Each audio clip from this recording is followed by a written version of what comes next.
We're coming to you live from the N4 just outside Malelane on the way to Libombo border post where traffic volumes are picking up.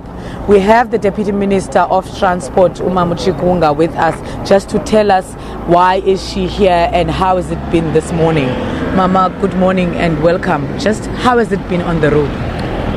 We definitely are expecting that traffic volumes will increase midday because most industries, most departments of government will be closing at about 10, 11, and therefore people will start traveling, going to different destinations, going to churches and so on. So I'm expecting that, and that is why we are here, as we promised that we are going to heighten our law enforcement. We said we're going to heighten our education, which is awareness campaign, and that is why we are here. And therefore we're interacting and also enforcing the law with motorists that are here. And we are indeed making some successes. We are impounding cars, those that are unroadworthy. We are arresting people, those that in particular in this area, those that are traveling without proper documentations, your passports and all that. We are arresting those that are drunk and they're driving. So we are just here and we are all saying to South Africans, arrive alive, and we don't want to see people dying. And probably it's proper that we also extend our sincere condolences to the families of people that died in a bus accident in the Eastern Cape R61, and we are saying it should not happen ever again during this Easter weekend. I understand the minister is also somewhere. Where to from here? The minister is definitely on the N1. Remember, we have said just from Gauteng, we're going to have about 500 buses traveling from Gauteng to Moria. And also those, they do not include buses that will be from Mpumalanga, from Northwest, from other provinces, just Gauteng alone.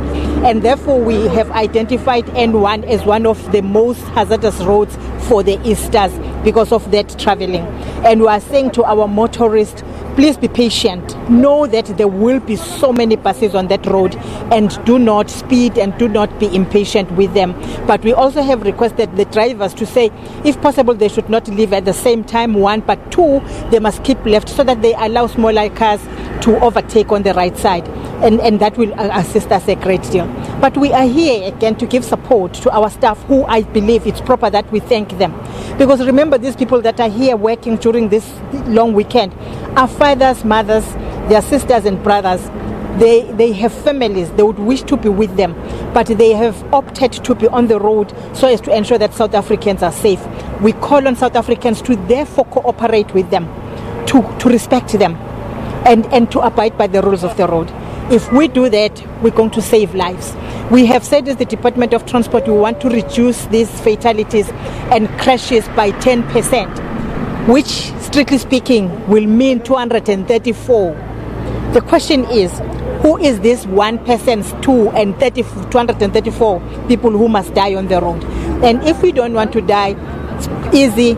We abide by the rules of the road and we are patient with one another. Even those that might be doing wrong, don't, because a person is being reckless, then you decide to be reckless, because two do not make any right, and the two wrongs do not make any right. And that is what the message is: arrive alive. That is the message. We can arrive alive at our destinations. These cars are meant to take us to our destination, but they have the potential and capacity to can kill us. They can, they've done so.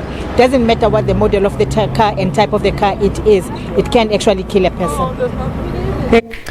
The key message there is arrive alive, and motorists are urged to take extreme caution and patience on the road. That's a message from the Deputy Transport Minister, Sindisiwe.